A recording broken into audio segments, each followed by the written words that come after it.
everyone. Thank you so much for joining me today. I have the great pleasure of being here today at Riverside Homes, where I'm one of the preferred lenders. I also have the great pleasure of being here with one of my trusted real estate partners and one of my close friends, Tamiko Warren of TK Real Estate Group. Hello, Tamiko. How are you doing today? Hello, Michael. It's great to see you. Nice to see you. I was wondering if you might share with our viewers and a little bit about your insight into the industry, and I was going to ask you just a few questions, if you don't mind. Yeah, absolutely. Fire away. Yes, I will. Tell me about how you got into what got you into the real estate business? So actually, a lot of realtors get into the industry because they're passionate about real estate. I actually came from the restaurant industry. So a lot of the builders and a lot of my friends who were in real estate ate at my restaurant. So in the early 2000s, during our first sort of economic downturn, the dot-com boom, I closed the restaurant. My girlfriend said, get into real estate. A lot of builders had eaten at my restaurant, said, get into real estate.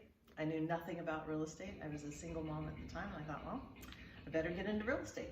So 23 years ago, I started in real estate. And you've never looked back since? Never looked back. Oh, that's great.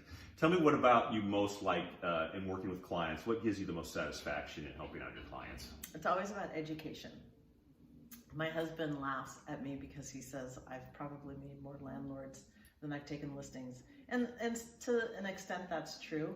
My whole purpose is to make sure that you understand all of your opportunities so that you can choose what's best for you. So I might go on a listing appointment, we might have a conversation, and I'll say, hey, Michael, have you ever thought about keeping your house as a rental? No, I don't want to be a landlord. Well, what if I told you you didn't have to be a landlord? Would you still want somebody else to pay down your principal balance on your mortgage while you benefit from the equity increase over time? Would that be interesting to you? So it's always about educating the client as to what their opportunities are and what will best fit them and their families and their future. That sounds great. We're here at Riverside. Can you tell me a little bit about, you've worked with Riverside now for quite a number of years. 7. 7 years. Can you tell me about what separates them maybe from other builders in the area? For me, one, I love local, right? So we have, back in our recession, 2008, right? We had a lot of our local builders who just sent their land position because of the economic downturn. So they let go of a lot of land holdings, which allowed the nationals to come in. So that's when we really saw the start of D.R. Horton coming into our market, then Lennar, David Weekley, Richmond America, Toll Brothers, a lot of those national chains. I really love local, right? Our local builders, Sage, Peter Noyes Development, Arbor, which is now West Hills, Riverside. A lot of our local builders have raised their families here, so they contribute to our local economy. So for me, I've owned 5 homes. I think I'm in my 6th home. They've all been new construction. They've all been local builders. One, because of that, buy local. They send their kids to the same school my kids have gone to. They shop at the same grocery stores. So I really love that local benefit. So for me, Riverside, who is a local builder, father and son, they've been building for over 30 years. They build in Oregon, Washington, and Utah.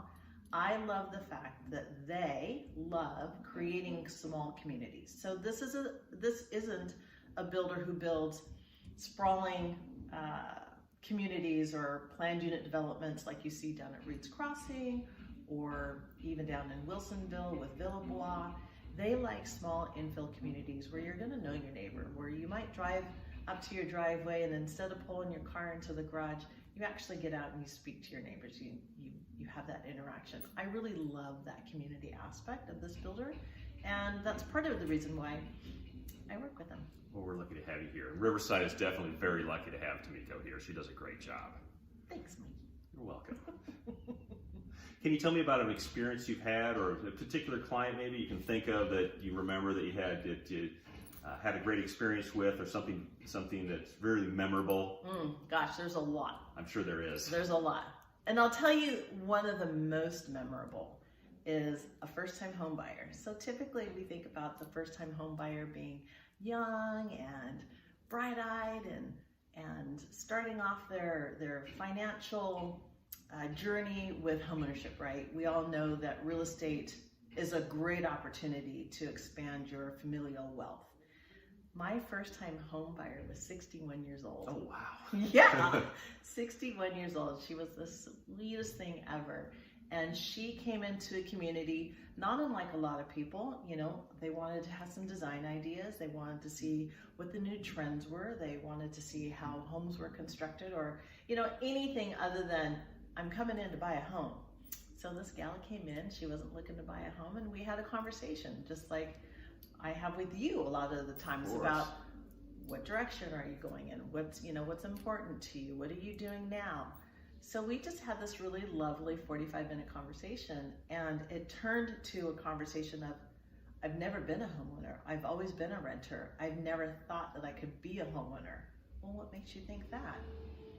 She didn't have the tools or the resources. So we connected her with the tools and resources, and she became my first home buyer at age 61. That's a fantastic story. She's super sweet. And she still lives in that home today. That's awesome. But it tells you it's never too late to become a homeowner. Never too late. Never too late, yeah. And she owns that home free and clear.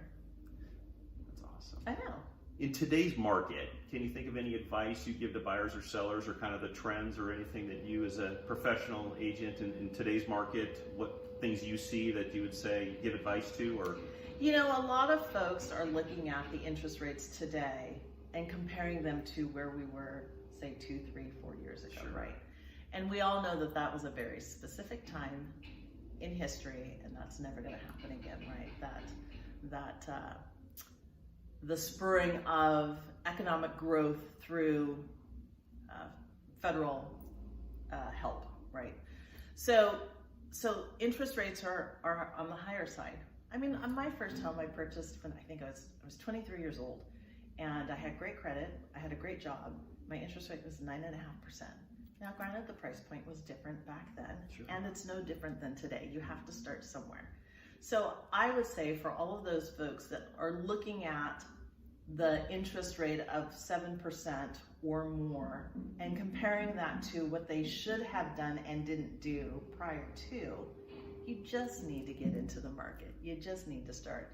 My grandfather was an avid gardener. He was a horticulturist. He was a farmer. My grandfather was first generation Japanese, and he always said, the best day to plant a tree was yesterday. The next best day is today. You just need to start. I love that advice. I think that's just great advice. Well, Thanks. Tamiko, thank you so much for sharing. One other piece, if someone wants to get a hold of you, what is the best way to reach out to you? Call me, 503-515-9293, or send a text. In the meantime, please come out to Riverside, come out and see Tamiko. I might be here as well, and have a great rest of your Friday.